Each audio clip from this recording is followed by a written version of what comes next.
नमो सिद्धानं नमो आयर्याणं नमो ध्यायानं नमो लोये सवसाहुनं।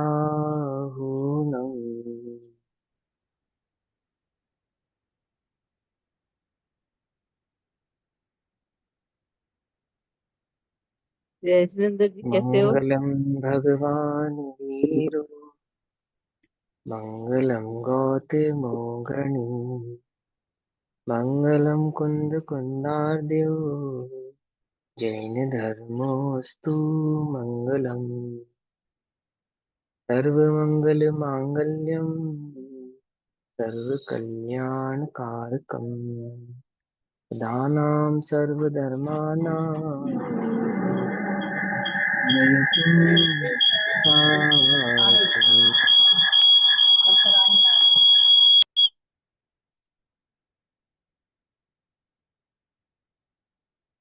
सर्वव्यापक चिद्रूप स्वरूपाय परात्मने स्वोपलब्धि प्रसिद्धाय ज्ञानानात्मने नमः।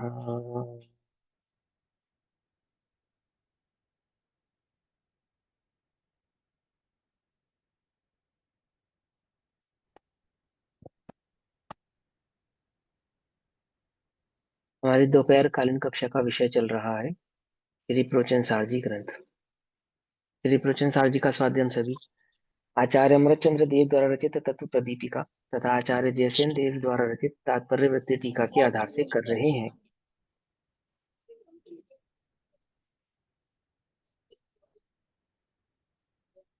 भाव चल रहा है गाथा number 37 page number 94, 94 page number का। ये म्यूट म्यूट कर देना, ये आप कर दिया म्यूट। जिनका म्यूट है उनका म्यूट कर दो भैया, डिस्टर्बेंस होती है। विषय चल रहा है गाथा number 37 page number 94, 94 page number है। गाथा नंबर 37 है कि केवल ज्ञान भूत भविष्य और वर्तमान की समस्त पर्यायों को एक समय में एक साथ जानता है। ठीक, इस भाव को आचार्य कुंदकुंद देव, आचार्य अमृतचंद्र देव, आचार्य जयसेन देव प्रस्तुत कर रहे हैं। 2000 वर्ष पूर्व भी, 1000 वर्ष पूर्व भी, 500 वर्ष पूर्व भी और आज से 45 वर्ष पूर्व भी मुद्दा यही है कि केवल ज्ञान समस्त भावों को एक साथ कैसे जान सकता है। समझे ना? कैसे जान सकता है, उसके स्वरूप को यहाँ समझाया जा रहा है कि जानता है, वास्तव में जानता है। अभी गाथा नंबर 37 में तो भूतकाल, भविष्य काल और वर्तमान काल की पर्यायों को जानता है, ये बात समझाएंगे।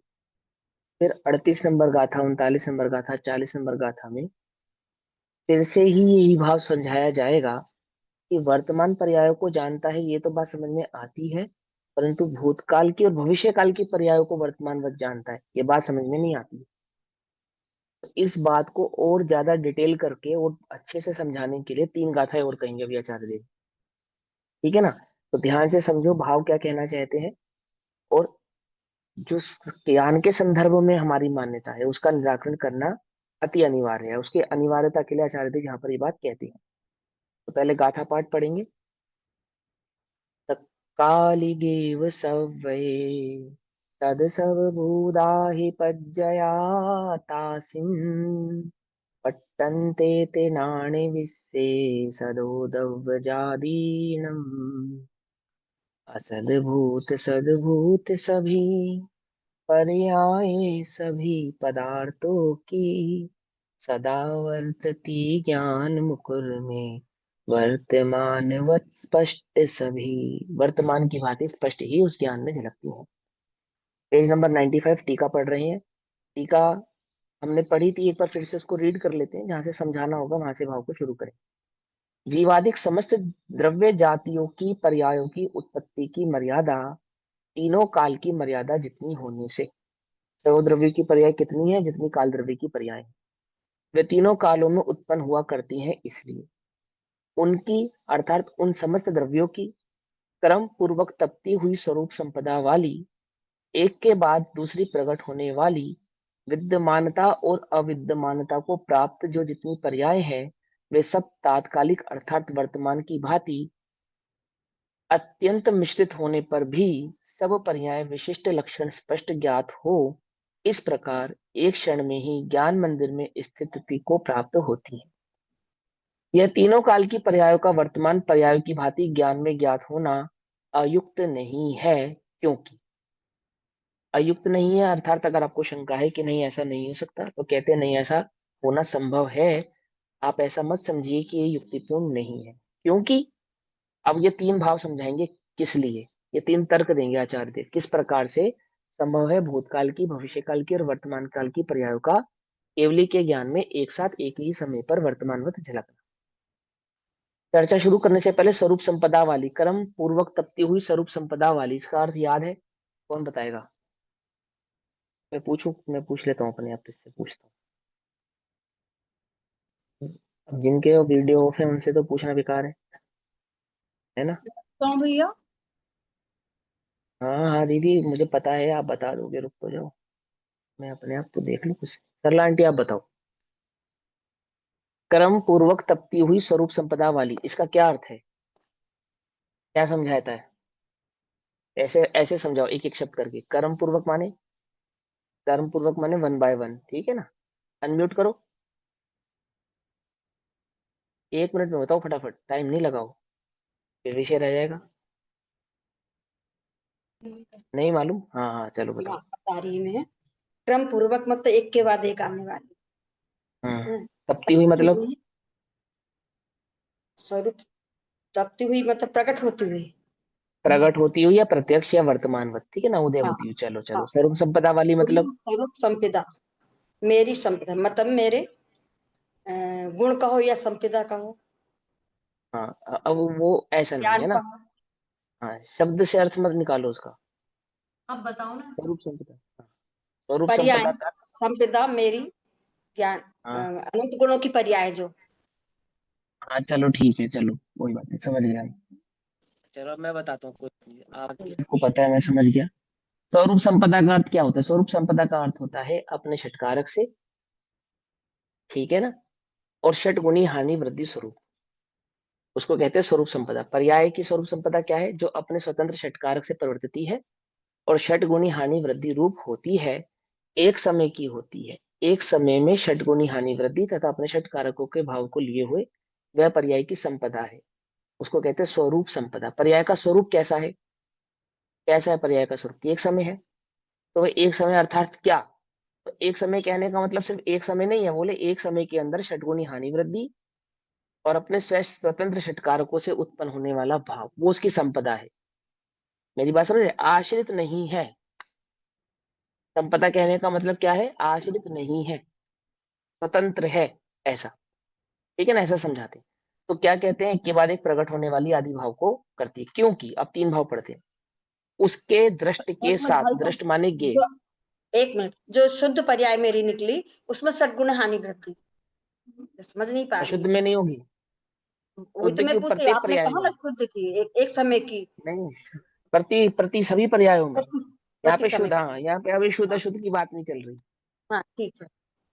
ठीक है, अभी यहाँ पे शुद्ध अशुद्ध की बात नहीं चल रही, क्योंकि जब कह रहे हैं कि केवल ज्ञान पर्यायों को जानता है, भूत भविष्य वर्तमान की पर्यायों को जानता है, तो यहाँ पे तो पर्याय के स्वरूप की चर्चा चल रही है। यहाँ पे शुद्ध अशुद्ध पर्याय, मेरी पर्याय, तुम्हारी पर्याय की बात नहीं चल रही, वो द्रव्यों की पर्यायों की बात चल रही है, जिसे केवल ज्ञान जानते हैं, जो केवल ज्ञान द्वारा जानी जाती है।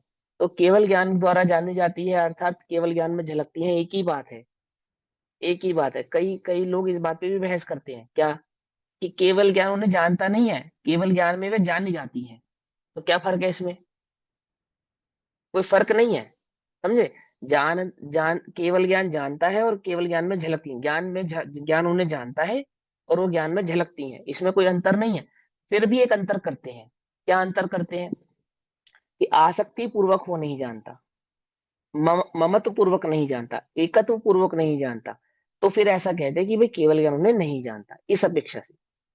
लेकिन ज्ञान उन्हें नहीं जानता और वे ज्ञान में झलकती है, अगर इसका सामान्य अर्थ करेंगे ना आगम की अपेक्षा से, तो दो अलग अलग बातें नहीं है, एक ही बात है। राम ने रावण को मारा और रावण राम द्वारा मारा गया, तो इन दोनों में मरा कौन? रावण। और मारा किसने? राम ने। कोई फर्क है क्या? छुरी कद्दू पे गिरा और कद्दू छुरी पे गिरी, कटा कौन? कद्दू। सीधी सी बात है ना, कोई फर्क है क्या इसमें कि कद्दू खुद जाके छुरी पे गिर गया भैया? अरे खुद जाके गिरा हो चाहे छुरी ने आके उसको गिराया हो। अब हम क्रिया की अपेक्षा से, कर्ता की अपेक्षा से जब बात करते हैं तो उसमें द्वैत खड़ा करते हैं, लेकिन क्रिया की अपेक्षा से वो बात एक ही है, क्योंकि ज्ञान जानन रूप है और ये झलकन रूप है। तो ये झलकेंगे तो किस में झलकेंगे? क्योंकि ये जानन रूप है, झलकन रूप है, तो वो किसी में भी झलक जाएंगे कि नहीं? जिसमें झलकाने की शक्ति होगी उसमें झलकेंगे। तो झलकाने की शक्ति किस में है? कि ज्ञान में है। तो ज्ञान ने ज्ञेय को जाना अथवा ज्ञेय ज्ञान के जानने में आई, ये दो अलग अलग बातें नहीं है, इसमें कंफ्यूज मत हो। अहम एकत्व ममत्व भाव की अपेक्षा से ऐसा कहते हैं कि ज्ञान ने ज्ञेय को नहीं जाना, ये तो ज्ञान के जानने में आ गए या झलकने में आ गए, ऐसा नहीं है ना।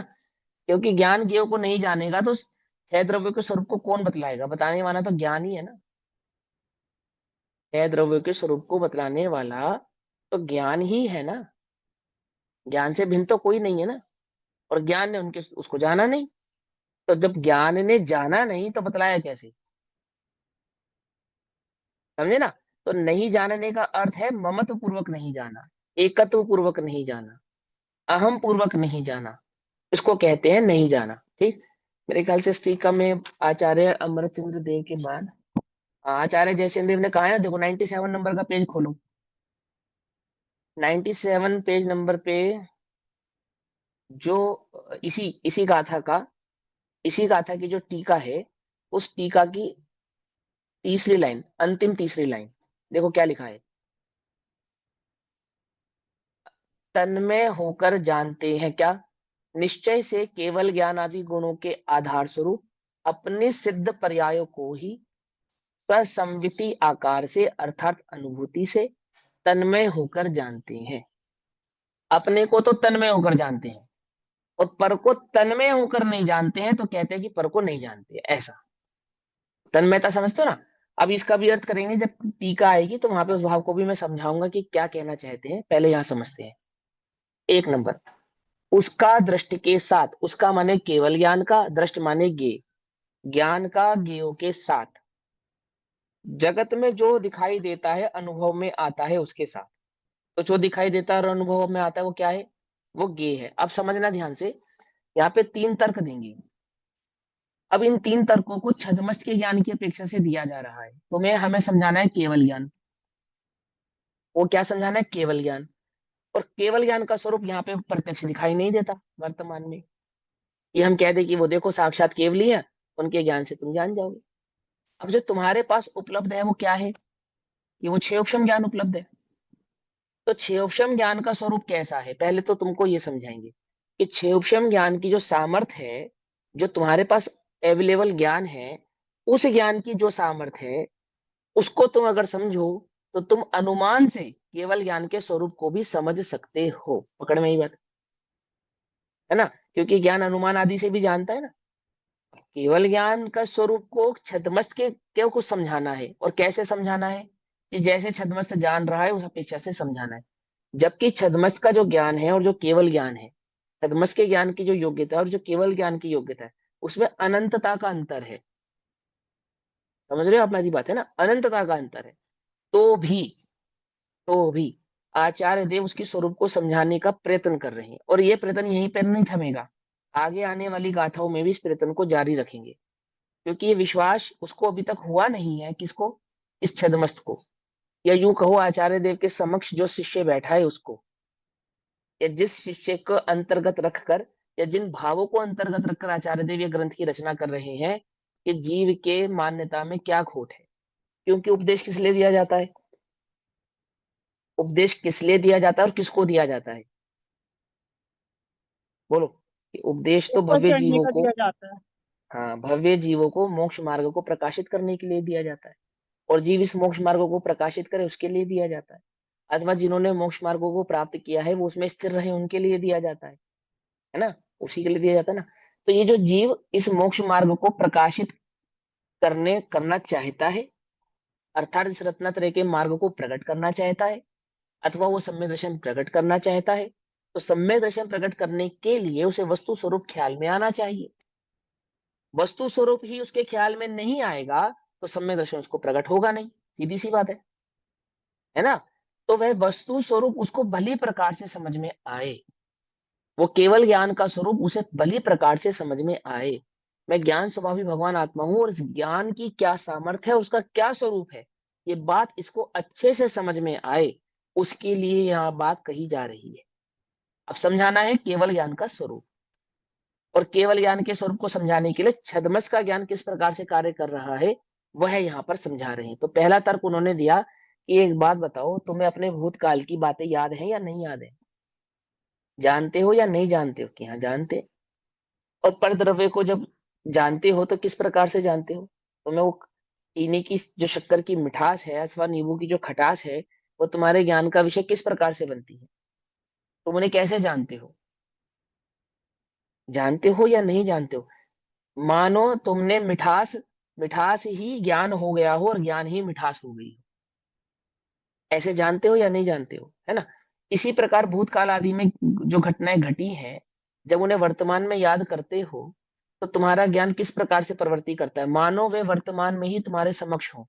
ऐसे करते हो या नहीं करते? अपने दुख को, अपने सुख को, अपने मान को तुम किस प्रकार से अपने ज्ञान में लक्षित करते हो, किस प्रकार से जानते हो? वो घटनाएं जो घट चुकी है अथवा जो तुम चाहते हो इस समाज से, अपने परिवार से, अपने जीवन में। तो जब उस चाहने की तुम कल्पना करते हो, भविष्य में उस बात को चाहने की कल्पना करते हो, तो किस प्रकार से करते हो? वर्तमान में उन भावों की कल्पना करते हो, तो क्या वो तुम्हारे ज्ञान का विषय नहीं बनती? तो क्या तुम्हारा ज्ञान उनको नहीं जान पाता? क्या तुम्हारे ज्ञान में वो बातें नहीं झलकती जो बीत गई हैं वो भी, और जो तुम चाहते हो वो भी? ऐसा होता है तुम्हारे ज्ञान में या नहीं होता? पहले तो तुम ये बताओ। यहाँ होता है। तो बोले जो तुम्हारे ज्ञान में हो सकता है वो केवल ज्ञान में क्यों नहीं हो सकता? समझे ना। देखो क्या तर्क दिया, जगत में जो दिखाई देता है, अनुभव में आता है, उसके साथ अविरोध है। अविरोध अर्थात विरोध नहीं है। जानने का, ज्ञान का वस्तु को जानने के साथ विरोध नहीं है। ज्ञान वस्तु को पेज नंबर जानता नहीं है। दिया, किस ये पेज नंबर क्या है? है? Page page number number 95, 95, 95 number का पेज है, 95 नंबर पेज है, गाथा नंबर 37 है, ठीक है ना। और टीका में जो 3 पॉइंट दिए गए हैं उनकी चर्चा चल रही है सेकंड पैराग्राफ से। ठीक, चलो सुनो। इस सारे जगत में जो जो वस्तु तुम्हारे ज्ञान का विषय बनती है, तुम जान पाते हो या नहीं जान पाते? पहला तर्क ये है, जानते हो ना कि तुम्हें अग्नि की उष्णता भी समझ में आती है, शक्कर की मिठास भी समझ में आती है, नींबू की खटास भी समझ में आती है, अथवा मान अपमान की बातें भी समझ में आती है, अथवा भूतकाल में बीती हुई बातें भी तुम्हारे ज्ञात होती हैं, और भविष्य में जो भी तुम्हारे साथ होना हो या जो तुम चाहते हो सो वह भी तुम्हारे ज्ञान का विषय बनता है। ये सब तुम्हारे ज्ञान का विषय बनता है या नहीं बनता? कि बनता है।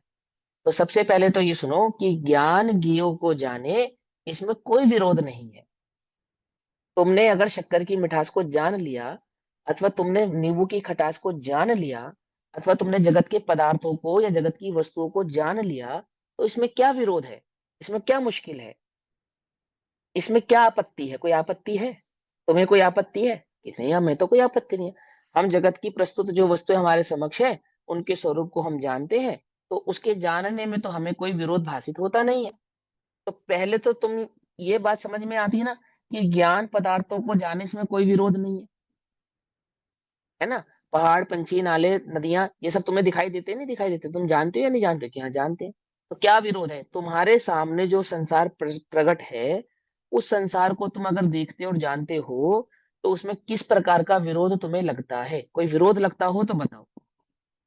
कि हमें तो कोई विरोध नहीं लगता, हमारे सामने जो संसार प्रकट है वो हमें दिखाई भी देता है, सुनाई भी देता है, समझ में भी आता है, अर्थात हमारे ज्ञान का विषय बनता है। आ गई बात समझ में? तो पहली लाइन तो ये लिखी उन्होंने तर्क के लिए कि पहला तर्क तो तुम ये समझो कि ज्ञान ज्ञेय को जाने, इसमें कोई विरोध नहीं है। ठीक, फिर क्या कहते हैं, जगत में दिखाई देता है कि छद्मस्त के भी जैसे वर्तमान वस्तु का चिंतन करते हुए ज्ञान उसके आकार का अवलंबन करता है, उसी प्रकार भूत और भविष्य वस्तु का चिंतन करते हुए भी ज्ञान उसके आकार का अवलंबन करता है। अब आकार का मतलब स्वरूप, समझे? अगर आकार का मतलब सिर्फ प्रदेशत गुण की पर्याय लगाओगे तो गड़बड़ हो जाएगी। समझे नहीं समझे? ये गड़बड़, इसका अर्थ नहीं समझ पाओगे आप। तो क्या कहते हैं कि हमें जगत में ऐसा दिखाई देता है कि इन छद्मस्त जीवों को एक तो जो पदार्थ उनके सामने समक्ष है वे दिखाई देते हैं, समझ में आते हैं, अर्थात उनके ज्ञान का विषय बनते हैं। और उन पदार्थों के संदर्भ में जो भी ज्ञान उनके पास है उसका भूतकाल और भविष्य काल भी उनके ज्ञात होता है। जैसे तुम कहीं घूमने गए और घूम कर वापस आए, तो वापस आने के बाद जहां तुम घूमने गए थे वो याद तुम्हारे ज्ञान में आती है नहीं आती है? अमुक जगह ऐसी थी, वहां ऐसा झरना बह रहा था, इतना अच्छा लगा था, तुमने वहां मुझसे ऐसा कहा था, मैंने तुमसे ऐसा कहा था, ये सब बात आती है नहीं आती? है ना? कैसे जानी तुमने? कब जानते हो? वर्तमान में जानते हो या भूतकाल में जाके जानते हो? भूतकाल की बातों को भूतकाल में जाकर जानते हो या वर्तमान में जानते हो?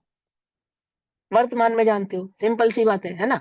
और जिस समय ज्ञान तुम्हारा उन बातों को जान रहा होता है तो वो ज्ञान, वो बातें अथवा वो यादें तुम्हारे ज्ञान में किस प्रकार से झलक रही होती है?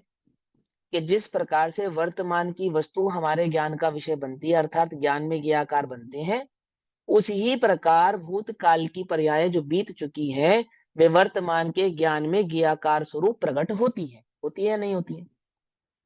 जैसे वर्तमान की वस्तु ज्ञाकार बनती है ज्ञानाकार में, ऐसे ही भूतकाल की वस्तु ज्ञानाकार में ज्ञाकार स्वरूप प्रकट होती है। आगे बात समझ में? कोई मुश्किल है? अगर मुश्किल है तो बताओ, नहीं है ना? तो ये बात यहां लिखी है। क्या लिखा उन्होंने कि छद्मस्त के भी जैसा वर्तमान वस्तु का चिंतन करते हुए ज्ञान, चिंतन करते हुए अर्थात जानते हुए, पांचों इंद्रियां जब हम कहें ना तो पांचों इंद्रियों को चिंतन में घटित कर दो। मन जो है, मन का विषय कौन सी इंद्रिय बताओ? मन अपने आप में एक इंद्रिय है, मन अपने आप में एक इंद्रिय है, लेकिन एक इंद्रिय होने पर भी, एक इंद्रिय माने एक इंद्रिय नहीं, एक प्रकार की इंद्री, मन एक प्रकार की इंद्री, उस मन एक प्रकार की इंद्री के पांचों इंद्रियों के जो विषय हैं वो उस मन के विषय हैं। क्या कहा? कुछ बात समझ में? मन किसको विषय बनाता है? कि पांच इंद्रिय आरोपी के विषयों को पदार्थ। विषय बनाता है। अरे आरोपी आरोपी पदार्थ। को तो बनाता ही है। आरोपी को तो जानता ही है, लेकिन आरोपी में भी किस विषय को अपना विषय बनाता है? अब से तुम कौन सी आरोपी कल्पना करते हो बताओ? तुम्हारे मन में जो बातें तुम विचार करते हो या जानते हो या देखते हो संसार की अवस्थाओं में, तो वो कौन सी बातें होती हैं? आरोपी कहने का तात्पर्य क्या है वो भी समझाएंगे, घबराओ नहीं, है ना? जैसे हवा आदि को हाँ, जानना, जैसे आंखों है से ना? हमने कुछ देखा तो उसके बारे में कल्पना करना, या हाँ कानों से सुना कुछ के बारे में। हाँ, उसकी कल्पना। तो पांच इंद्रिय के जो विषय हैं उन विषयों को वो मन चिंतन करता है या नहीं करता है? तो जो मन चिंतन करता है उन पांच इंद्रिय के विषयों का, वो कैसा चिंतन करता है? वर्तमान में करता है उन विषयों का। भोगे जो भोग पहले, उनका जो होता सुमिरन, क्या? वो जो सुमिरन होता है वर्तमान में, वो वर्तमान में होता है या भूतकाल में जाके होता है? वर्तमान में ही होता है ना। और कैसा होता है?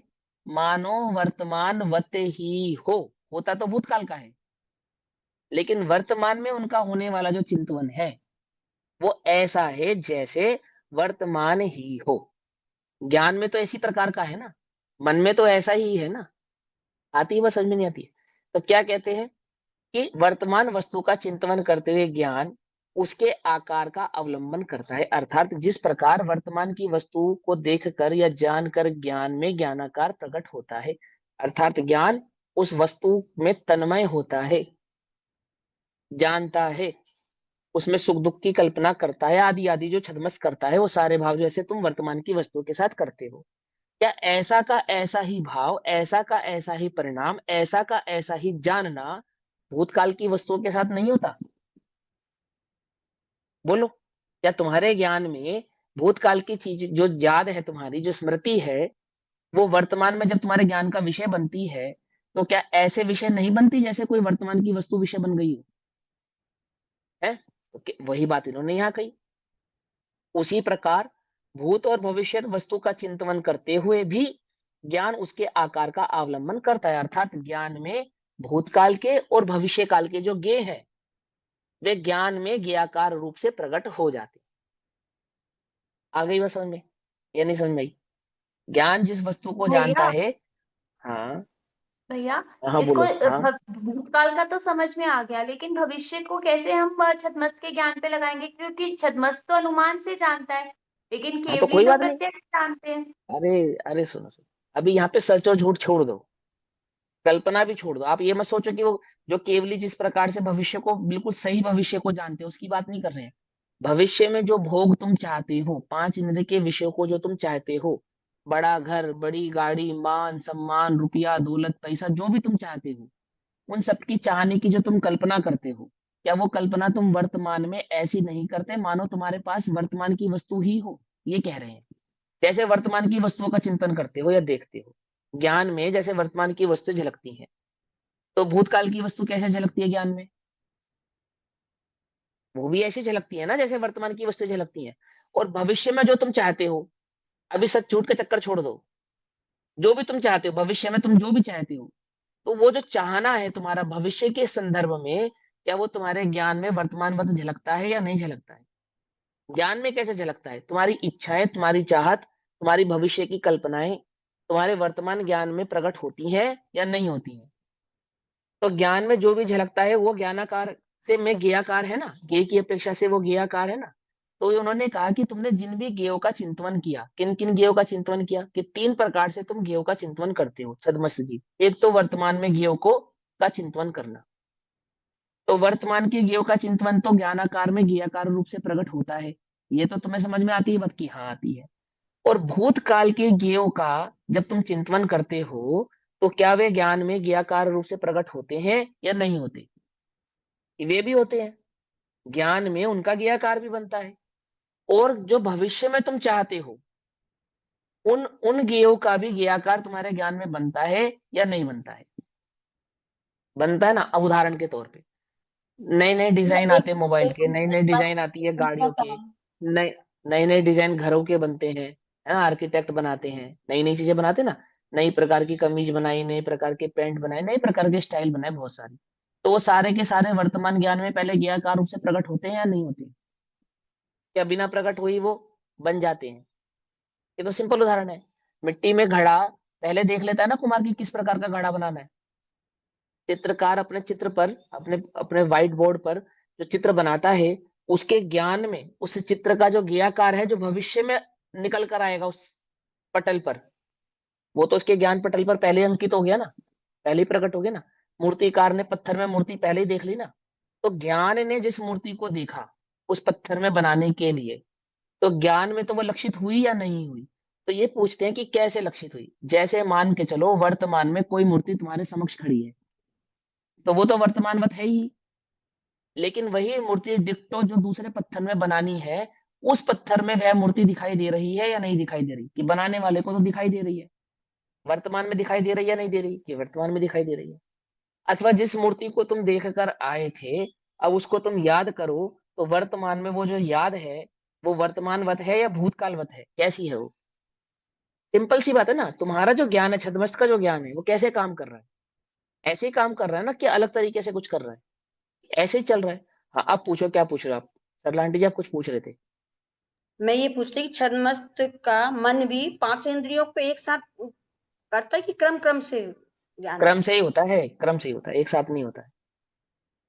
क्रम से ही होता है, छद्मस्त का ज्ञान क्रम से ही कार्य करता है, एक साथ है? मन कार्य की नहीं बात है, करता। मन जो है पांचों इंद्रियों को एक साथ मन हो, अवलंबन लेते हैं चाहे हम्म, चाहे मन हो, देखो सुनो, अवलंबन मन, मन के अवलंबन से कार्य करने वाला तो ज्ञान ही है, चाहे वो पांच इंद्रियों पे करे, चाहे वो मन पे करे।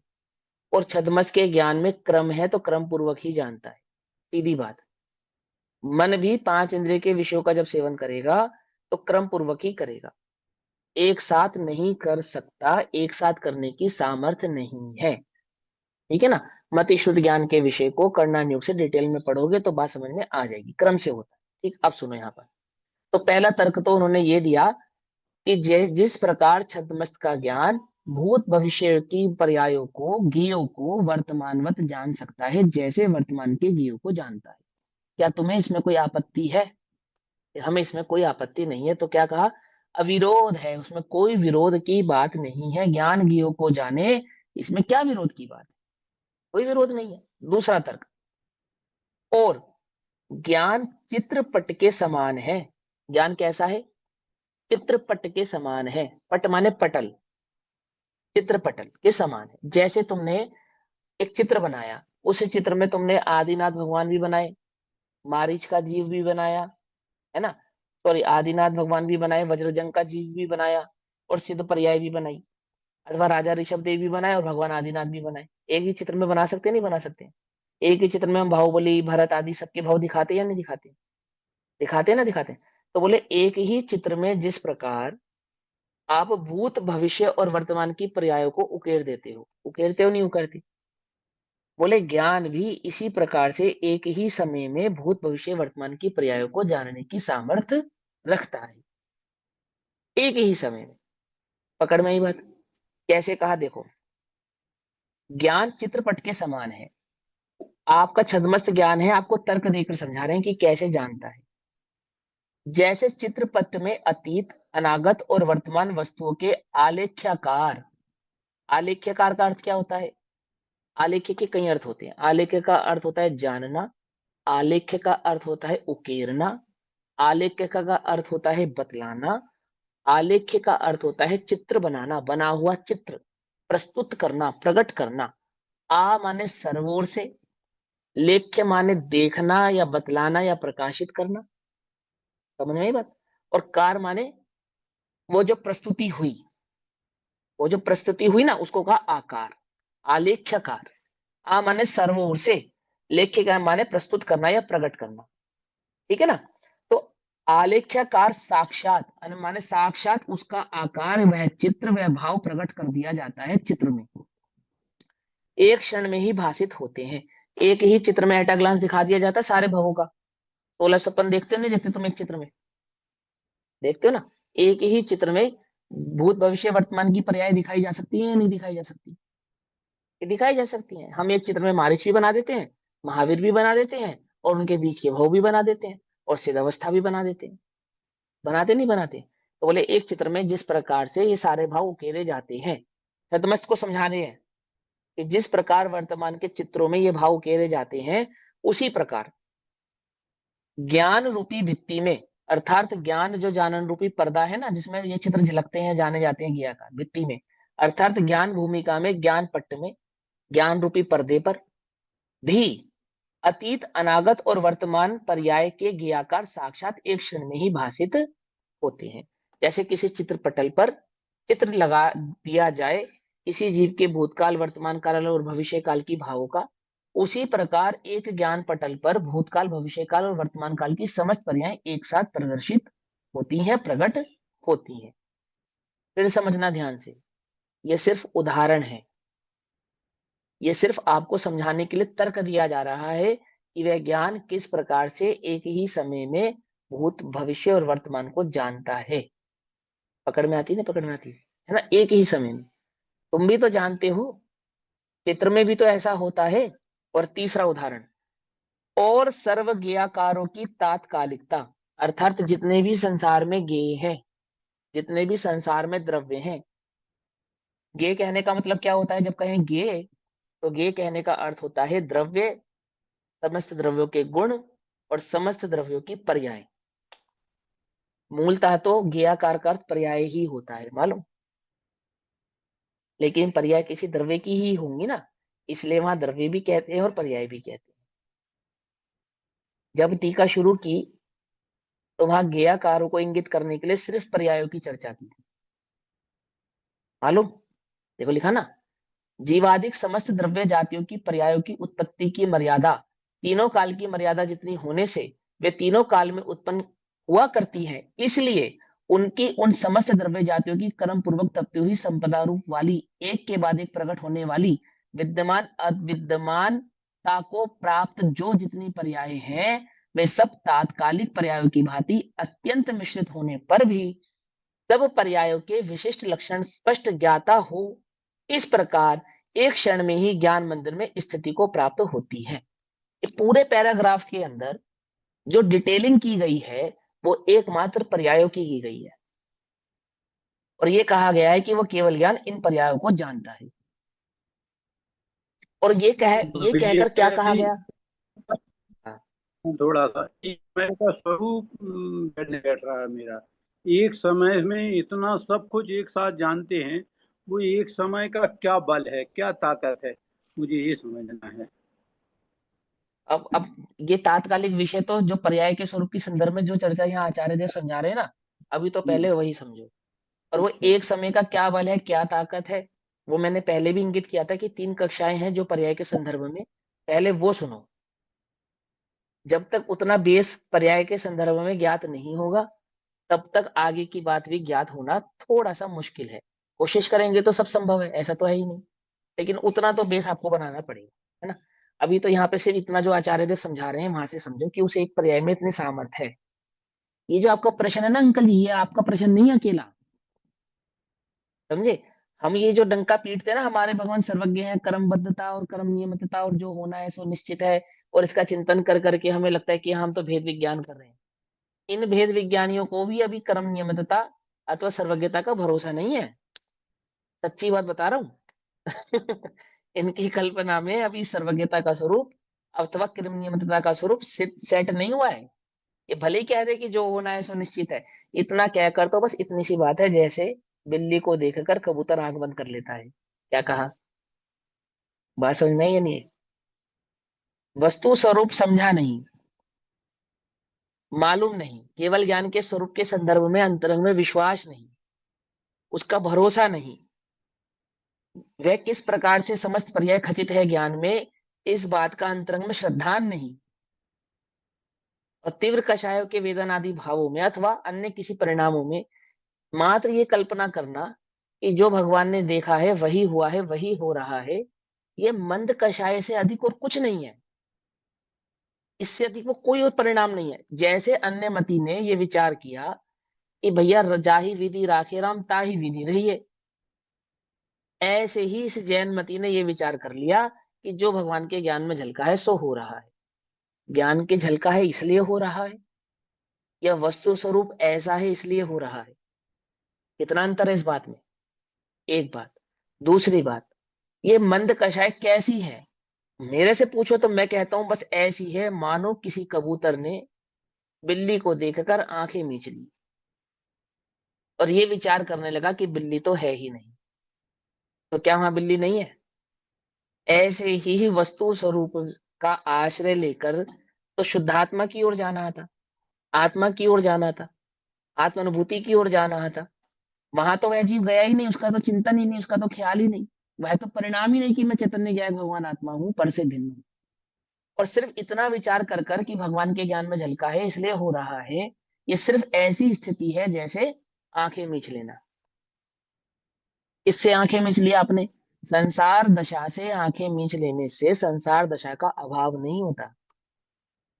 मिथ्यात्व दशा, कषाय दशा से आंखें मीच लेने पर मिथ्यात्व दशा अथवा उस कषाय दशा का अभाव नहीं हो सकता। अभाव तो होता है उसका सही प्रकार से प्रतिकार करने पर, सही प्रकार से निर्णय करने पर, सही प्रकार से वस्तु स्वरूप ज्ञात होवे, आत्मानुभूति होवे, चैतन्य भाव की अंतरंग में रुचि प्रकट होवे, उससे तो कार्य होता है। बनारसी दास जी ने क्या लिखा, स्पष्ट ही तो कहा, करनी को रस मिट गयो भयो ना आत्म स्वाद। अपनी स्थिति कैसी है बोलो, क्या इससे कुछ अलग है? करनी को रस मिट गयो और भयो ना आत्म स्वाद, इस भाव से कुछ अलग है क्या अपनी स्थिति? ये कुछ अलग नहीं है। एक ने कहा कि अल्लाह की मर्जी के बिना नहीं होता, एक ने कहा राम की मर्जी के बिना नहीं होता, हमने कहा भगवान के ज्ञान में झलका है उसके अलावा कुछ नहीं होता। ना आत्मा तक वो पहुंचे ना तुम पहुंचे, ना वस्तु स्वरूप उसके ज्ञान का ज्ञेय बना, ना तुम्हारे ज्ञान का विषय बना, ना उस केवल ज्ञान के स्वरूप की तो सिद्धि तुम कर पाए, ना उस राम के जानने की सिद्धि वो कर पाया। क्या कहा, कुछ बात समझ नहीं? वो जो कह रहा है वहां भी पुरुषार्थ की सिद्धि को नहीं कर पाता, वो पुरुषार्थ सिद्ध नहीं कर पाता। और यहाँ तो अपने वास्तविक स्वरूप को नहीं पहचान पाता, वास्तविक पुरुषार्थ को नहीं सिद्ध कर पाता। क्या अंतर है? कोई अंतर नहीं है। बिल्ली को देखकर कबूतर आंखें बंद करे, बस वो स्थिति है। पंडित टोडरमल जी ने कहा प्रमादी होकर काल गवाता है। प्रमादी होकर, कौन है वो जो प्रमादी होकर काल गवा रहा है? कि जो जो देखी वितराग ने सो सो होसी विदारे। अब बात तो सच्ची है, लेकिन इसका मतलब क्या है, इसका स्वरूप क्या है, इसका भाव क्या है, इसका आशय क्या है? उसका तो इसको, इसका तुझे ना एक क्षण न विवेक न विचार है ना, तो है ही नहीं, है ही नहीं। इतनी जो मेहनत की जा रही है मैं नहीं कर रहा हूं, ये आचार्य कर रही है कि भैया तुम केवल ज्ञान के स्वरूप को समझो, समझो ध्यान से। वो एक समय की पर्याय की कितनी सामर्थ्य है। बोले पहले तो अपने ज्ञान की सामर्थ्य को समझ कि तेरा ज्ञान क्या इस प्रकार से कार्य कर रहा है या नहीं कर रहा है। और ये पूरा का पूरा अधिकार केवल ज्ञान को समर्पित है। अरे पूरा अधिकार नहीं, ये पूरा प्रवचन सार जी केवल ज्ञान को समर्पित है। जब सुखाधिकार आएगा, चरणानुग चुलिका आदि भी आएंगे ना, वो सब समर्पित वास्तव में तो उस केवल ज्ञान को ही है। केवल ज्ञान के स्वरूप को समझेगा तो वस्तु स्वरूप तेरे को भली प्रकार से ज्ञात होगा, एक्चुअल में होगा। समझे या नहीं समझे? देखो क्या कहते हैं, ध्यान से समझना। तीसरे नंबर का पॉइंट क्या कहते हैं, सर्व ज्ञाकारों की तात्कालिकता, अर्थात इस संसार के समस्त भावों को वर्तमान में जानना। जितने भी ज्ञेय हैं सब ज्ञेयों की तात्कालिकता यानी कि वर्तमानवत उनका झलकना। वर्तमान सांप्रातिकता है ना, वर्तमान में प्रस्तुत होना। अविरुद्ध है, इसमें कोई विरोध वाली बात नहीं है। दो तर्क हमने आपको बताए, जैसे छद्मस्त का ज्ञान भूतकाल अथवा भविष्य काल के भावों को वर्तमान में देखता अथवा जानता है। जिस प्रकार एक चित्रपट पे भूतकाल वर्तमान काल और भविष्य काल की पर्यायों को उकेर दिया जाता है, उस ही प्रकार वर्तमान में भूतकाल और भविष्य काल के ज्ञेय अर्थात सभी भावों को जानने में ज्ञान समर्थ है। इसमें कोई विरोध वाली बात नहीं है, अविरुद्ध है। क्या कहते हैं, सर्वज्ञाकारों की तात्कालिकता अर्थात वर्तमान में जानना, एक साथ जानना, इसमें कोई विरोध नहीं है, अविरुद्ध है। ध्यान से समझना। जैसे नष्ट और अनुत्पन्न वस्तुओं के, जिस प्रकार जो वस्तुएं नष्ट हो चुकी हैं, वस्तुएं नष्ट हो चुकी है अर्थात पर्याय नष्ट हो चुकी हैं, शब्द मलिच नहीं होना। समझ में ही बात नहीं समझ में? कोई ये कहे कि देखो आचार्यों ने लिखा है वस्तु नष्ट हो गई है इसलिए वस्तु नष्ट होती है, तो वस्तु नष्ट नहीं होती है। वहां पर्यायों के स्वरूप संदर्भ से चर्चा चल रही है और उनको भी वस्तु कहा जा रहा है। क्या कहा? इसका अर्थ यह है कि पर्यायों को भी वस्तु कहते हैं। क्यों कहते हैं? इसलिए कहते हैं, क्या कारण है कि पर्याय अपने द्रव्य भाव से अलग नहीं होती, एक बात। एक पर्याय में, एक गुण की पर्याय में समस्त गुणों का भाव उपस्थित होता है, दो बात। और छह गुणों में वस्तुत्व गुण की पर्याय होने के कारण छहों द्रव्यों की जो पर्याय है उन पर्यायों का नाम भी वस्तु सिद्ध होता है। आती है बात समझ में? नहीं आती? और जब ग्रंथ का अर्थ निकालते तो कैसे निकालते? तारतम्यता से निकालते। तो ये बात तो हमें ज्ञात है ना कि वस्तु कभी नष्ट नहीं होती, वस्तु कभी उत्पन्न नहीं होती। तो यहाँ जब नष्ट और उत्पन्न की बात कहते हुए वस्तु शब्द लिखा जा रहा है तो उसका साधारण अर्थ पर्याय है, बस। इसको कहते हैं तारतम्यता से अर्थ निकालना। ठीक है ना? तो देखो क्या कहते हैं, जैसे नष्ट और अनुत्पन्न यानी कि भूतकाल की और भविष्य काल की, अनुत्पन्न माने भविष्य काल की वस्तुओं के, वस्तुओं के अर्थात छह द्रव्यों की पर्यायों के आलेख्याकार वर्तमान ही है, अर्थात उनको जानने वाला आलेख्याकार, उनको जानने वाला वर्तमान ज्ञान ही है। आलेख्यकार कौन है? उनको जानने वाला कौन है? बोले वर्तमान की ज्ञान की पर्याय है। क्या कहा? भूतकाल को तुम कब जानोगे? बोलो, भूतकाल को जानना है तुम्हें अपने, तो भूतकाल में जाके जानोगे या वर्तमान में जानोगे? तुम्हारी वर्तमान की पर्याय ही है ना जो भूतकाल की बातों को जानती है, और तुम्हारी वर्तमान काल की ही पर्याय है ना जो भविष्य की बातों को जानती है या जानने की चेष्टा करती है या जानने के लिए उत्सुक होती है। कौन है वो? तुम्हारा वर्तमान ज्ञान ही है ना। जैसे तुम्हारा वर्तमान ज्ञान ही है जो भूतकाल और भविष्य काल को जानता है, सिद्धों का केवलियों का भी वर्तमान ज्ञान ही है जो भूतकाल और भविष्य काल को जानता है। तो क्या वो वर्तमान को जानता है या नहीं जानता है? तुम बताओ कि जिस समय वर्तमान में तुम भूतकाल को जानने की चेष्टा करते हो या तुम्हारे ज्ञान का विषय होता है या बनाते हो, तो तुम्हारा वर्तमान उस समय कहाँ होता है? होता है या नहीं होता है? कि हाँ होता है। तो केवलियों का क्यों नहीं होगा? बात समझ में आ रही नहीं आ रही है? क्या कहा? जैसे तुम्हारा जानने वाला, भूतकाल को जानने वाला और वर्तमान काल को, भविष्य काल को जानने वाला ज्ञान वर्तमान ज्ञान ही है। इसी प्रकार भूतकाल की और भविष्य काल की पर्यायों को जानने वाला वो ज्ञान सिद्धों का, केवलियों का वर्तमान ज्ञान ही है। आती है बात समझ में? क्या लिखा? आलेख्यकार वर्तमान ही है, अर्थात जानने वाला वह ज्ञान वर्तमान ज्ञान ही है। वे भूतकाल की पर्यायों को भूतकाल में जाकर नहीं जानते और भविष्य काल की पर्यायों को भविष्य काल में जाकर नहीं जानते। वे वर्तमान काल में ही भूतकाल और भविष्य काल की पर्यायों को जानते हैं। अर्थात वर्तमान ज्ञान की एक पर्याय की इतनी सामर्थ्य है कि वे वर्तमान ज्ञान की पर्याय वर्तमान के साथ साथ भूतकाल और भविष्य काल को जाने, जैसे तुम्हारे ज्ञान की पर्याय है या नहीं है? तुम्हें अपना बचपन अभी याद करना हो तो कहाँ जाना पड़ेगा उसके लिए, और कौन सा ज्ञान लाना पड़ेगा तुम्हें उसके लिए? कि वर्तमान ज्ञान की सामर्थ्य यदि ना होती तो तुम अपने भूतकाल के भावों को नहीं जान सकते थे। सीधी सी बात। ये वर्तमान ज्ञान की सामर्थ्य है ना। कोई मुश्किल है इस बात में? इतना सरल बात लिखी। तीसरे नंबर का पॉइंट ये लिखा कि वर्तमान ज्ञान की पर्याय में भूतकाल और भविष्य काल की पर्यायों को जानने की सामर्थ्य है। तो ये क्या लिखा? सर्वज्ञाकारों की तात्कालिकता अर्थात वर्तमानता। कौन कौन से सर्वज्ञ? कि वे जैसे नष्ट हो गए और अनुत्पन्न हुई वस्तुएं अर्थात वो जो भूतकाल की और भविष्य काल की पर्याय है उनको जानने वाला अर्थात वस्तुओं के आलेख्याकार वर्तमान ही है। आलेख्याकार का अर्थ समझ में आया?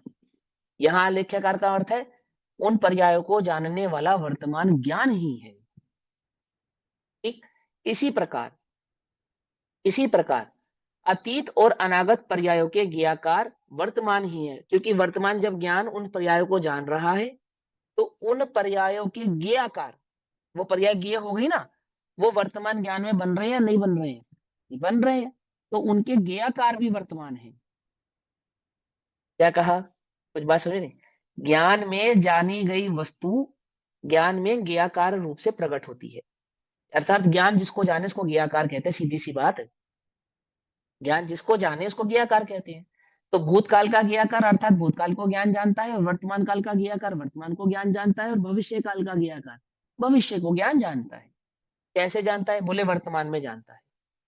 जैसे छद्मस का ज्ञान भूतकाल में जाके भूतकाल को नहीं वर्तमान में ही जानता है, ऐसे जानता है। जैसे छद्मस का ज्ञान भूतकाल को जानने की सामर्थ्य रखता है अथवा भविष्य की ज्ञान को जानने की सामर्थ्य रखता है, ऐसा ही वह केवल ज्ञान जानने की सामर्थ्य रखता है। ये तो तर्क से उदाहरण देकर समझा रहे हैं ज्ञान स्वभाव को जानने की, समझने की ताकत को। ठीक, अब इसका भावार्थ समझेंगे। सभी लोग ध्यान से समझना। मुश्किल लगा या नहीं लगा? कोई बात समझ में नहीं आई हो, कोई शब्द समझ में नहीं आया हो तो पूछना। आप सभी के पास ग्रंथ है, आप सभी लोग ग्रंथ से पढ़ रहे हैं। वहां ग्रंथों के शब्दों में उलझना नहीं। जो बात डिफिकल्ट लिखे उसको तुरंत नोट कर लेना।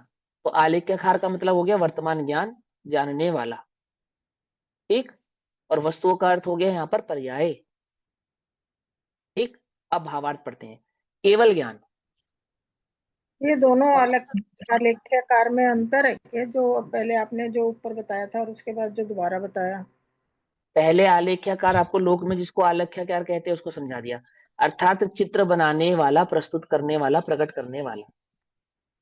और फिर वहां आलेख्यकार ज्ञान को बताया। जैसे चित्रकार हो गया आलेख्यकार। देखो जैसे लिखा पढ़ी विभाग में आलेख्यकार होता है जो सारी लिखा पढ़ी करेगा। आलेख माने लिखना, प्रस्तुत करना, प्रकट करना, विधि बनाना आदि आदि, उसको आलेख्यकार कहते हैं लोक में। कि आपकी खोई हुई वस्तुओं के जो रजिस्टर बनाएगा, पाई हुई वस्तुओं का जो रजिस्टर बनाएगा, आपकी इंफॉर्मेशन का जो रजिस्टर बनाएगा, वो सब आलेख्यकार कहलाते हैं। आप जो सरकारी काम कराने जाते हो ना, तो आपकी जो डिटेल फॉर्म पे फिल करता है, आपने हाउस टैक्स जमा कराया, आपका आधार कार्ड बनाया, आपका राशन कार्ड बनाया, वो सारी इंफॉर्मेशन जो कलेक्ट कर रहा है व्यक्ति, उस व्यक्ति को आलेख्यकार कहते हैं। तो यहाँ समस्त ज्ञों को जानने वाला कौन है? ज्ञान है। तो ज्ञान क्या हो गया? आलेख्यकार हो गया। सीधी सी बात। पकड़ में आ गई बात? अब तो कोई मुश्किल नहीं है। क्या मुश्किल है?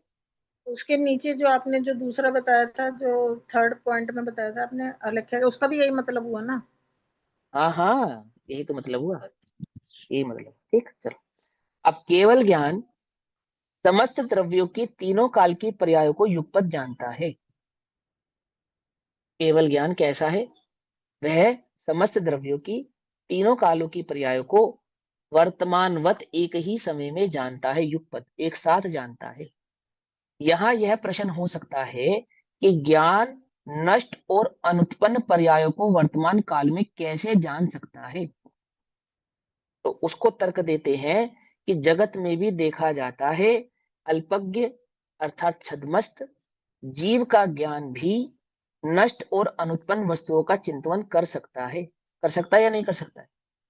अर्थात उन्हें जान सकता है, अनुमान के द्वारा जान सकता है, तदाकार हो सकता है। तदाकार हो सकता है अर्थात ज्ञान में जो ज्ञान लक्षित होंगे ना कि, तो वह ज्ञान उस रूप से प्रवृत्ति करने वाला हो सकता है। भूतकाल की बातों को याद करके वर्तमान में सुखी हुआ जाता है, ऐसा देखा जाता है। भविष्य काल की बातों को याद करके वर्तमान में दुखी अथवा सुखी हुआ जाता है, ऐसा वर्तमान में देखा जाता है। उसको कहते हैं तदात्कार, यानी कि उस रूप हो जाना। भूतकाल की बातों को याद करके हंसना, रोना, दुखी होना, भविष्य काल के सुख दुख की कल्पना करके वर्तमान में सुखी दुखी होना, ऐसा होता है या नहीं होता है ना? उसको कहते हैं तदात्कार। तब फिर जब छद्मस का ज्ञान ऐसा कर सकता है, तब फिर पूर्ण ज्ञान नष्ट और अनुत्पन्न पर्याय को क्यों नहीं जान सकेगा? क्यों नहीं जान सकता? ज्ञान शक्ति ही ऐसी है। क्या कहा? ज्ञान की सामर्थ्य ही ऐसी है, ज्ञान का स्वरूप ही ऐसा है कि वह चित्रपट की भांति, जैसे चित्रपट पर अर्थात जिस पर चित्र बनाए जाते हैं, उस पर एक ही समय में भूतकाल, वर्तमान काल और भविष्य काल के चित्र उकेर दिए जाएं, उदाहरण के तौर पे, उसी प्रकार ज्ञान चित्रपट की भांति अतीत और अनागत पर्यायों को भी जान सकता है।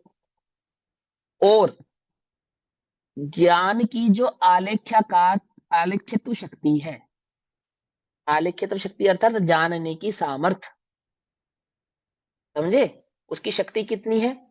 देखने की शक्ति, जानने की शक्ति, आलेख्य शक्ति, आलेख्यत्व।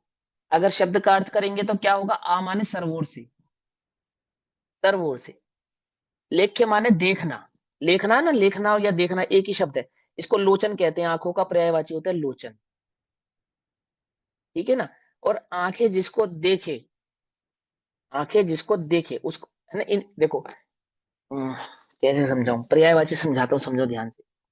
आंख का पर्यायवाची होता है लोचन, लोकन, लोक, पकड़ में मत, और लेखन, लेखना, ये सब देखने के संदर्भ में प्रस्तुत होते हैं। इन सब का एक ही अर्थ होता है।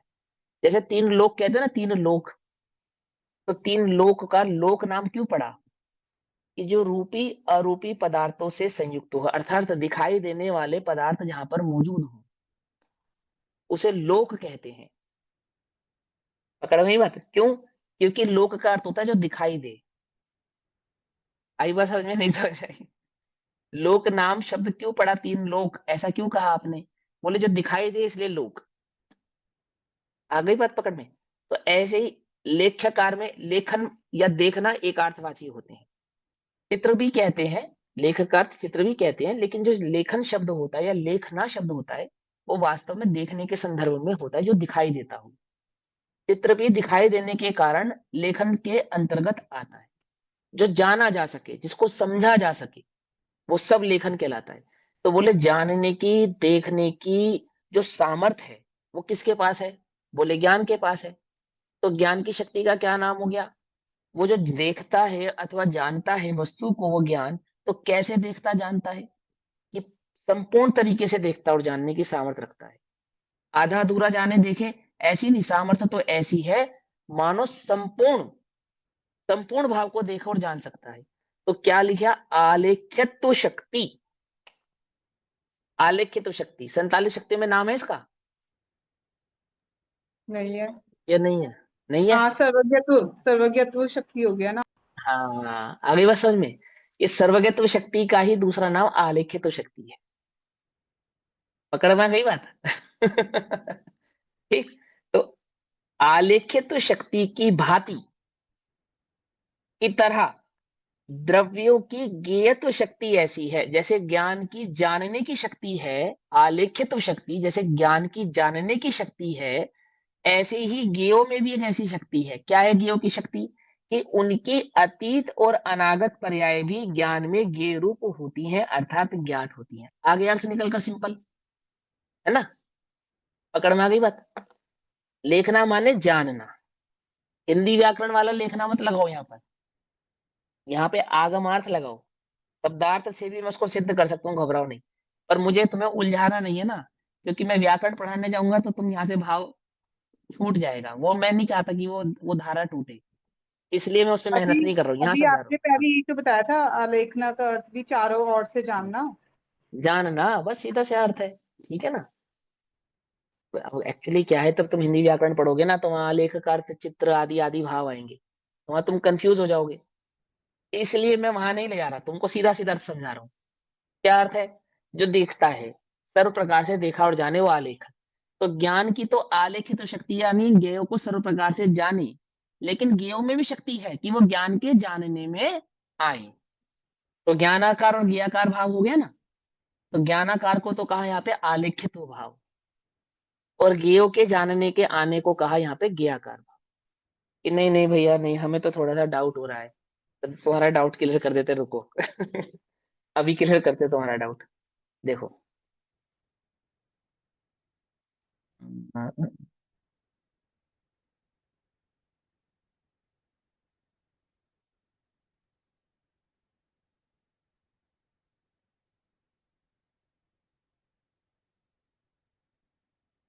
टीका में ही आएगा।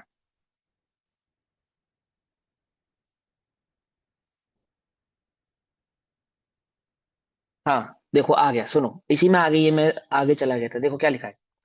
हाँ, तो आलेखित शक्ति की भांति द्रव्यों की ज्ञेय शक्ति ऐसी है कि उनके अतीत और अनागत पर्याय भी ज्ञान में ज्ञेय रूप होती है, अर्थात ज्ञात होती है। इस प्रकार, अब ध्यान से समझना, आत्मा की अद्भुत ज्ञान शक्ति, आलेखित शक्ति क्या हो गई? आलेखित शक्ति क्या हो गई? ज्ञान शक्ति। ज्ञान शक्ति। और हाँ, और द्रव्यों की अद्भुत ज्ञेयत्व शक्ति। आगे यहीं पे इसी टीका में आ गया ना अर्थ। आलेख्य शक्ति का अर्थ क्या हो गया? ज्ञान शक्ति, ठीक। और ज्ञेयों की क्या हो गई? ज्ञेयत्व शक्ति, यानी ज्ञान की जानने रूप शक्ति और ज्ञेयों की झलकने रूप शक्ति। अब शक्ति का अर्थ क्या है? स्वभाव, समझे? शक्ति का अर्थ है स्वभाव। ज्ञान का ऐसा स्वभाव है कि वो ज्ञेयों को जाने, ज्ञेयों का ऐसा स्वभाव है कि वो ज्ञान के जानने में आए। एक प्रमाता है, एक प्रमेय है, ऐसा ही दोनों के बीच में स्वभाव संबंध है। तो क्या कहते हैं? ज्ञेय रूप शक्ति। इस प्रकार आत्मा की अद्भुत ज्ञान शक्ति और द्रव्य की अद्भुत ज्ञेयत्व शक्ति के कारण केवल ज्ञान में समस्त द्रव्यों की तीनों काल की पर्याय एक ही समय में भाषित होना अविरुद्ध है, अर्थात इसमें कोई विरोध वाली बात नहीं है। तुम इसमें कोई शंका मत करो, तुम इस बात में किसी भी प्रकार का कोई संशय मत करो कि वह केवल ज्ञान कैसे तो समस्त द्रव्य की समस्त पर्यायों को जानता होगा। तुम इसके स्वरूप को भली प्रकार से समझो। नहीं समझ में आया कोई बात नहीं, अभी आचार्य जयसेन देव समझाएंगे, फिर आचार्य अमरचंद्र दोबारे समझाएंगे, तिवारे समझाएंगे, समझाते ही जाएंगे जब तक तुम्हें समझ में नहीं आए, ठीक है ना। देखो, अब इसी भाव को आचार्य जयसेन देव कहते हैं। आचार्य जयसेन देव तात्पर्यवती गाथा 38, जो 37 नंबर की गाथा है तत्व प्रदीपिका में, वही तात्पर्यवृत्ति में गाथा 38 हो जाती है, एक गाथा आगे आ जाती है, पेज नंबर 96 है। तो तात्पर्यवृत्ति गाथा का अनुवाद मैं सिर्फ उत्थानी का पढ़ूंगा, समय हो गया है, बाकी चर्चा कल करेंगे, उत्थानी का समझते हैं। अब अतीत अर्थात भूतकाल तथा अनागत अर्थात भविष्य काल की पर्याय वर्तमान में वर्तमान की तरह दिखाई देती है, इस प्रकार निरूपण करते हैं। अर्थात ज्ञान में भूतकाल की पर्यायों का, वर्तमान की पर्यायों का और भविष्य की पर्यायों का जो ज्ञेयाकार बनता है, वो ज्ञेयाकार वर्तमानवत ही बनता है, ऐसा इस गाथा में निरूपण करते हैं, ठीक है ना। ये भाव अब आचार्य जयसेन देव समझाएंगे। तो अभी समय हुआ, उसकी चर्चा हम कल करेंगे। तब तक के लिए सभी को जय जिनेन्द्र। ओम नमः सिद्धेभ्यः। निज निधि निज में बताई यह अनंत, उसके लिए जिनवाणी माँ को वंदना शतबार। नमो हरि। डिसाइड कर लो भैया, डिसाइड कर लो, डिसाइड फटाफट, जो मैं एक बार जल्दी यहाँ पे पूछो। पूछ थी, तन्मय का अर्थ होता है एकत्व पूर्वक जानना, हाँ, तन्मय का अर्थ होता है एकत्व मोहम्मद पूर्वक जानना। है ना। कि मैं अब जैसे हम जान रहे, हम जान तो अपनी पर्याय को रहे हैं, पर एकत्व पूर्वक जान रहे हैं उसमें, पर पर्यायों को भी, पर द्रव्य की पर्यायों को भी एकत्व पूर्वक ही जान रहे हैं ना हम। इसी को तो कह रहे हैं हम स्वरूप में तन्मय नहीं है और पर द्रव्य में तन्मय है, हाँ हाँ, संसार के लिए, ठीक है ना। तो ये जो भी आपने इसमें जो पॉइंट नोट ये बताया था कि तन्मय रूप से नहीं जानते, इसी इसमें इसी वाली इसमें 38 हाँ। नंबर की गाथा में ही, कि तन्मय रूप से नहीं जानते किंतु निश्चय से केवल ज्ञान आदि गुणों के आधार स्वरूप अपनी सिद्ध पर्याय को ही स्वसंवित्ति हम्म आकार से अनुभूति से तन्मय होकर हम्म जानते हैं। मतलब कि अपनी हम्म निर्मल पर्याय को तन्मय होकर के जानते हैं कि ये मेरी पर्याय है, मतलब सम्यक दर्शन की पर्याय भी मेरी नहीं है, तो शुद्ध निर्मल पर्याय जो वो मोक्ष की पर्याय प्रकट हो रही है इस सिद्धांत से, तो वो भी मेरी नहीं हुई। और इसमें जैसे मतलब उसका क्या अर्थ निकाला है मुझे वो क्लियर नहीं हुआ पॉइंट। हाँ। सिद्ध पर्याय लिया तो ना, सिद्ध पर्याय को ही। बोलूं? हाँ। देखो सुन, अब वो जो टीका आएगी तब समझाऊंगा, क्योंकि मुझे तो पता है ना ये प्रश्न उठेगा। आपसे पहले ही उठ चुका है ये प्रश्न। आप जो प्रश्न उठाए हो ना, ये तो मेरे ज्ञान में है ही कि आप लोगों को ये, और नहीं होता तो मैं खुद उठाता। इसका अर्थ तो ये निकल रहा है। तो ये जो टीका अब हम आचार्य जयसेन की पढ़ेंगे, उस टीका में इस भाव को मैं प्रस्तुत करके समझाऊंगा कि किस प्रकार से वहां पे ये बात कहना चाहते हैं आचार्य देव, क्या कहना चाहते हैं। हमेशा एक बात ध्यान रखो, फिर से समझो, कि जब अर्थ निकालते हैं तो तारतम्यता से निकालते हैं, परिपाटी से निकालते हैं, है ना। तो वहां परिपाटी क्या होगी, इस परिपाटी में लिखा होगा। अब जैसे यहाँ पे वस्तुओं के विनष्ट होने की बात कही, तो क्या ये अर्थ निकलेगा कि वस्तुओं का नष्ट करना कह रहे हैं? पर्याय पर्याय नष्ट नहीं। होती है, वस्तु तो नष्ट नहीं होती। तो ऐसे ही वहां तन्मय होकर जानने में जब उन्होंने कहा शुद्ध बुद्ध आदि भावों को, तो वहां उसका अर्थ क्या है, उसका मतलब क्या है, तो मतलब वहां समझाऊंगा। इसीलिए मैंने जब ये रेफरेंस दिया, तो रेफरेंस के साथ में ये शब्द भी बोले होंगे सुनना क्लास में, कि जब ये टीका आएगी तब तो मैं इसको विस्तार से समझाऊंगा कि यहाँ कहना क्या चाहते हैं। लेकिन अभी तो तुम सिर्फ इतनी बात समझ लो कि यहाँ ये मेंशन किया है, कहा ना। इसीलिए कहा ये जो प्रश्न आपने उठाया, ये प्रश्न मुझे ध्यान में है, ये मैं कल समझाऊंगा। और बोलो। एक ये प्रश्न था कि जो मतलब कि जैसे हम बहुत स्वाध्याय, जैसे अपना स्वाध्याय चल रहा है अपना, मतलब एक व्यक्ति कोई जीव स्वाध्याय करता है संसार अवस्था में, तो जब तक उसे सम्यक दर्शन नहीं होता तो सम्यक दर्शन धारणा में आएगा, उससे पहले अवग्रह ईहा अवाय चलेगा, या वर्तमान में जो हम जान रहे हैं उसके ऊपर अवग्रह ईहा अवाय हम घटित करके कहेंगे। ऐसे ही था ना प्रश्न। सम्यक दर्शन की जो विषय वस्तु है वो क्या है? आत्मा। सात तत्व। सात तत्व, है ना। अकेला आत्मा ही क्यों, सात तत्व, है ना ऐसे। तो सात तत्वों के स्वरूप को जो जानेगा वो कौन जानेगा? ज्ञान ही जानेगा, हम्म। ज्ञान ही जानेगा ना। तो वहां स्वरूप को भली प्रकार से जाने, उस जानने का प्रोसेस ईया अवगाय धारणा आदि भाव वाला ही होगा। तदमस्त का ऐसा ही होता है, ऐसे ही होगा। ठीक। नहीं, अब इसमें अब आप यही तो प्रश्न था।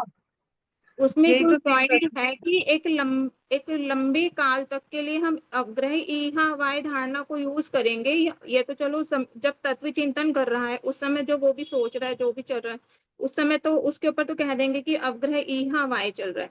लेकिन जो लंबे समय तक स्वाध्याय करके जो चीज चलती है उसमें भी अवग्रह, मतलब कि इतने समय तक अवग्रह रहा, ईहा रहा, अवाय रहा, ऐसे चलेगा उसके अंदर। आप अपने ये सवाल में ऐसा खुद ही कंफ्यूज हो। आप ये अभी ऐसा नहीं यह कर अवगाह सकते। धारणा का, यह अवगाह धारणा के स्वरूप को आपको मालूम ही नहीं किसे कहते हैं। इसका अर्थ यह है जो आप प्रश्न पूछ रहे हो। आज से 10 साल पहले जो बात मैंने पढ़ी या सुनी थी, वो मेरी धारणा में गई, तो यह अवगाह धारणा होकर ही धारणा में गई है। उसकी ईहा भी हुई है, उसकी अवगाह भी हुई है, उसका स्मरण भी हुआ, सब कुछ हुआ है, तो वो धारणा में पहुंची है। और आज अगर उसी बात को मैं स्मरण में लाता हूं तो धारणा के बल पे ही लाऊंगा ना, या अन्य किसी बल पे लेकर आऊंगा? धारणा के बल पे ही आएगी वो तो छद्मस्त के ज्ञान का कार्य करने का तरीका ऐसा ही है, प्रोसेस ऐसा ही है उसके कार्य करने का।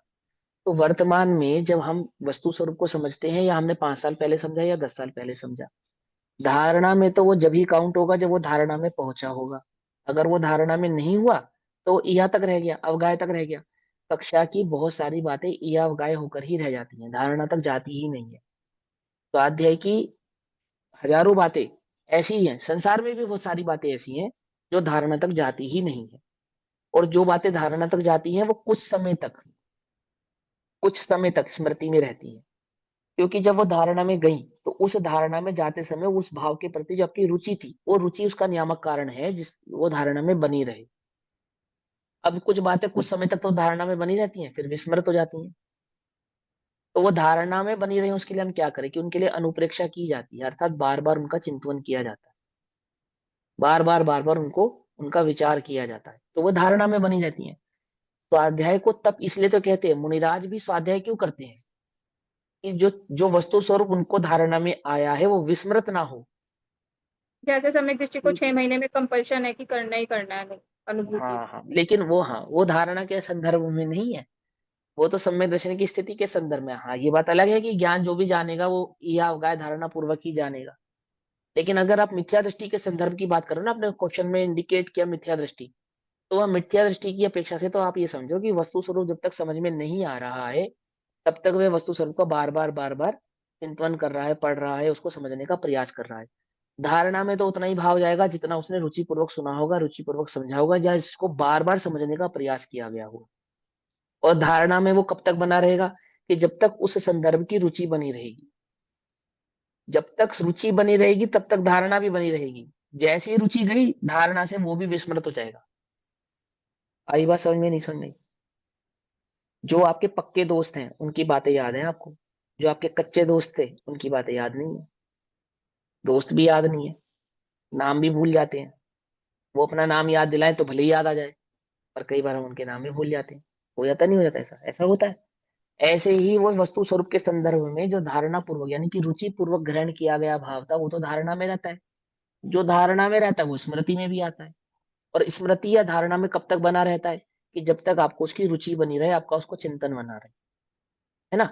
और वहां जब पंडित टोडरमल जी सम्यक दर्शन के विषय में बात करते हैं ना, तो रहस्यपूर्ण चिट्ठी पढ़ी या नहीं पढ़ी? 100 बार कहा था पढ़ने के लिए, कितनी बार पढ़ी है? उसमें ये बात स्पष्ट उन्होंने इंडिकेट की है कि स्मृति के बल छद्मस्त पे जो जीव कहते हैं। वस्तु, हाँ, वस्तु स्वरूप को जब समझता है, यह अवगाह्य धारणा स्मृति आदि भाव से वहां ग्रहण करता है। और जो धारणा में गया अर्थात जो वस्तु स्वरूप समझ में आया उसको बार बार चिंतन करता है, उसको स्मृति में लाता है, और उस स्मृति में अपने उपयोग को तन्मय करता है। और जब उपयोग तन्मय करता है तो एक समय ऐसा भी आता है कि जब रोमांच हो जाता है, उपयोग स्थिर हो जाता है, ज्ञान ये ज्ञाता के विकल्प खत्म हो जाते हैं। समझे नहीं समझे? अर्थात अनुभूति का प्रसंग खड़ा हो जाता है। ये बात स्पष्ट कही ना। तो वहां अवगाह्य धारणा पूर्वक ही हो रहा है जो भी हो रहा है, बिना अवगाह्य धारणा के हो ही नहीं रहा है। लंबा समय का हो चाहे छोटा समय का हो, वो तो तुम्हारी रुचि है। जैसी तुम्हारी रुचि की तारतम्यता है ऐसी ही तुम्हारी यह अवगाह्य धारणा की तारतम्यता है। आई बात समझ में? जैसे आपने ये आकार का 2 अर्थ बताए, आकार का एक अर्थ होता है स्ट्रक्चर और एक अर्थ होता है स्वरूप, है ना। हाँ तो यहाँ हाँ पे जो मतिशुद्ध ज्ञान के जब हमने इसे समझा, तो हमने मतिशुद्ध ज्ञान को हमने जो तत्वार सूत्र से समझा था कि हमने क्या समझा था कि एक हाथी की पैर को देखकर हमने पूरा हाथी ज्ञात हो गया हमारे ज्ञान में, है ना। हमने ऐसे ही हाँ। समझा था ना, कुछ कुछ वस्तु को अवग्रही लेकिन या अवाय धारणा लेकिन से। वो तो वो वो कब ज्ञात होगा? हाथी के पैर को देखकर हाथी है ये कब ज्ञात होगा? जब जब हाथी पहले का उस ज्ञान, ज्ञान ने, हाँ, धारणा में हाथी का स्वरूप हाथी बैठा को होगा। देखा होगा। हाँ हाँ, धारणा में होगा, सिर्फ देखा होगा नहीं। हाँ, हाथी का यहाँ स्वरूप देखा हमारी होगा। धारणा में होगा। धारणा में होगा तो अंश मात्र देखने से अंशी का ज्ञान हो जाएगा। हम्म। ऐसा समझे ना? तो वो ऐसे हम स्मृति में आ पूरा जाएगा। वस्तु स्वरूप में उसका पूरा स्वरूप लेंगे कि ज्ञान जब हमें होगा तो अवग्रह या अवाय धारणा पूर्वक ही होगा, क्योंकि मति ज्ञान के भेद है। और हमने उसमें भी पढ़ा था स्मृति, अनुमान, तर्क, धारणा, हम्म, ऐसे तो 5 भेद पढ़े थे ना हमने। हाँ, वो सब होगा। अब वो वो सब सब वो होगा। हमें बुद्धि पूर्वक ये नहीं करने हैं। तुम्हें तो बस वस्तु स्वरूप समझना है, रुचि पूर्वक हो तो सब, वो तो ज्ञान का प्रोसेस आपको आप होना है, आपको करना थोड़ी है कि अब ये ईहा हो गया, अब ये गाय हो गया, अब ये धारणा हो गया। तो सब समयों का भेद है इनमें तो। ये अवग्रह समझे ना? ईहा क्या एक एक समय के होते हैं? इसमें समय ज्यादा भी लग सकते हैं? एक एक समय के भी होते हैं। ज्यादा भी लग सकते हैं उपयोग, समय। हाँ, उपयोग, हाँ, जैसा तुम्हारा उपयोग टिकेगा उसके हिसाब से और सब उपयोग के। कॉन्शियस और अनकॉन्शियस में क्या डिफरेंस है? पता नहीं है तो मुझे ये तो ये मुझे नहीं कैसे मालूम। लेकिन एक बात बताऊं, देखो, माइंड धारणा में अनकॉन्शियस, जैसे लेंगे तो सबकॉन्शियस माइंड को हम धारणा में लेंगे और अनकॉन्शियस को तो होश ही नहीं है ऐसा काउंट करेंगे। देखो सुनो, सबकी सुनी अनुभूत परिचित भोग बंधन की कथा, ये तो तुम्हारे अनकॉन्शियस माइंड में है। ठीक है, दिखाना नहीं पड़ेगा, कुछ नहीं करेगा। भोग की बातें तो तुम नींद में भी भोगमय हो जाते हो, और तुम्हें ज्ञात भी नहीं रहता कि मैं भोगमय हो गया। सबकी सुनी अनुभूत परिचित भोग बंधन की कथा, है ना। अनकॉन्शियस माने जिस कार्य को, जिस विकल्प को करने के लिए उपयोग को स्थिर ही ना करना पड़े, उपयोग लगाना ही ना पड़े, समझे। जहां ज्ञान को अलर्ट ही ना होना पड़े, बिना अलर्ट हुए ही वो काम कर जाओ, करोगे तो ज्ञान से ही, बट अटेंशन के बिना भी तुम वो कार्य कर जाओ, उसको कहते हैं अनकॉन्शियस माइंड। अर्थात उसके लिए अलर्ट होने के लिए, कॉन्शियस होने की जरूरत नहीं है। ठीक। सब कॉन्शियस क्या होता है, जहां कुछ अलर्ट होकर कार्य किया जाए, उपयोग को स्थिर करके किया जाए, सोच विचार के किया जाए। मालूम तो है तो हमारे ज्ञान में ही, लेकिन फिर भी उस कार्य को करने के लिए हम अलर्ट हुए हैं, समझे। उसको कहते हैं सबकॉन्शियस। आई बात समझ में, अनकॉन्शियस और सबकॉन्शियस। अब बहुत सारी बातें तुम्हारे अनकॉन्शियस सबकॉन्शियस धारणा में में भी चला है। जाता है। हाँ, सब कुछ धारणा में ही है, तुम्हारे जितने भी काम कर रहे हो सब धारणा से कर रहे हो। ठीक है। ये ठीक एक है। चीज पूछ रही हूँ, जैसे कार्य करते टाइम अलर्ट तो अपन